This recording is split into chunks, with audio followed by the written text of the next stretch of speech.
जय माता दी। या देवी सर्वभूतेषु मां सिद्धिदात्री रूपेण संस्थिता। नमस्तस्यै नमस्तस्यै नमस्तस्यै नमो नमः। माँ दुर्गा जी की 9वीं शक्ति का नाम सिद्धिदात्री है।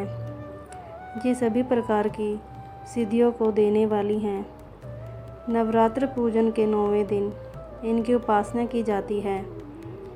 इस दिन शास्त्रीय विधि विधान और पूर्ण निष्ठा के साथ साधना करने वाले साधक को सभी सिद्धियों की प्राप्ति हो जाती है। सृष्टि में कुछ भी उसके लिए अगम्य नहीं रह जाता है। ब्रह्मांड पर पूर्ण विजय प्राप्त करने की सामर्थ्य उसमें आ जाती है। मार्कंडेय पुराण के अनुसार अणिमा, महिमा, गरिमा, लघिमा, प्राप्ति, प्राकम्य, ईशित्व और वशीत्व ये 8 सिद्धियाँ होती हैं। ब्रह्मवैवर्त पुराण के श्री कृष्ण जन्म खंड में यह संख्या 18 बताई गई है। इनके नाम इस प्रकार हैं: अणिमा, लघिमा, प्राप्ति, प्राकम्य, महिमा, ईशित्व, वशीत्व, सर्वकाम वसायिता, सर्वज्ञत्व, दूर श्रवण, प्रकाय प्रवेशन, वाक सिद्धि, कल्प वृक्षत्व, सृष्टि संहार करण सामर्थ्य, अमृतत्व, सर्वन्यायकत्व, भावना सिद्धि। माँ सिद्धिदात्री भक्तों और साधकों को ये सभी सिद्धियाँ प्रदान करने में समर्थ हैं। पौराणिक कथाओं के अनुसार एक दिन भगवान शिव माता सिद्धिदात्री की घोर तपस्या कर रहे थे। उनकी तपस्या से माता सिद्धिदात्री प्रसन्न हो गई और उन्होंने भगवान शिव को 8 सिद्धियों की प्राप्ति का प्रदान कर दिया।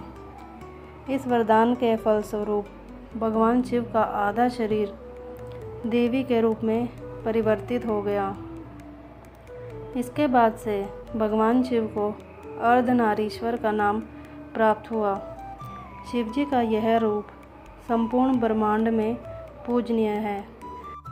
धरती पर अनेकों राक्षसों का जन्म होने लगा था। ऋषि मुनियों तथा सज्जन लोगों का निवास करना मुश्किल हो गया था।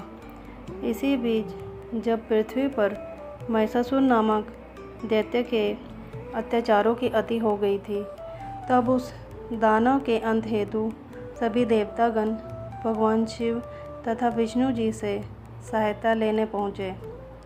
उस दानव के अंत के लिए सभी देवताओं ने तेज उत्पन्न किया, जिसके जरिए माता सिद्धिदात्री उत्पन्न हुई। माता सिद्धिदात्री 4 भुजाओं वाली है। इनका वाहन सिंह है। ये कमल पुष्प पर भी आसीन होती हैं।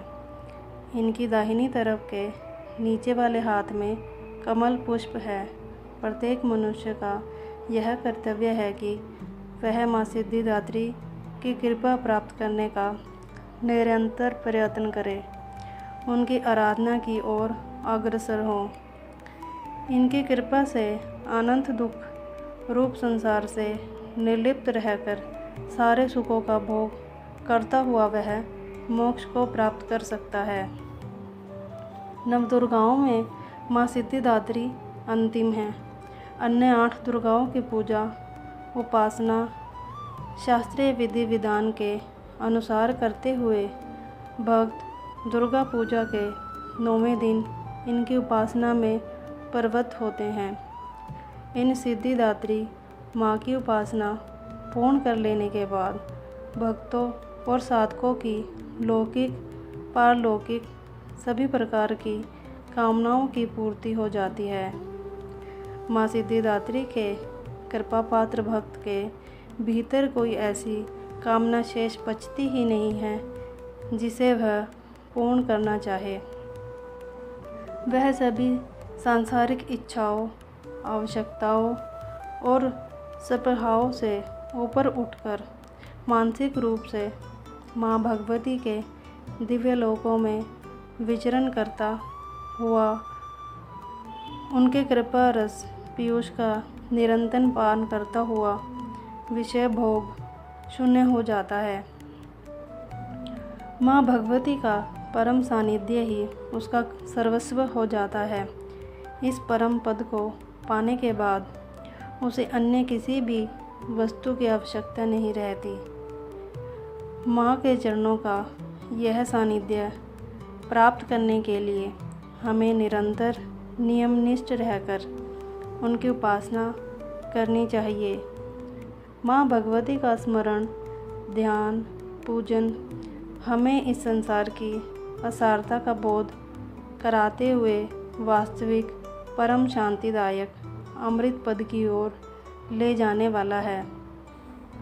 आज के युग में इतना कठिन तप तो कोई कर नहीं सकता, लेकिन अपनी शक्ति अनुसार जब तप, पूजा अर्चना कर कुछ तो माँ की कृपा का पात्र बनता ही है।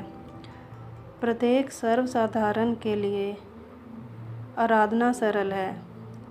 माँ जगदम्बे की भक्ति पाने के लिए नवरात्र में नवमी के दिन माता का पूजन करना चाहिए। जय माता दी। राधे राधे।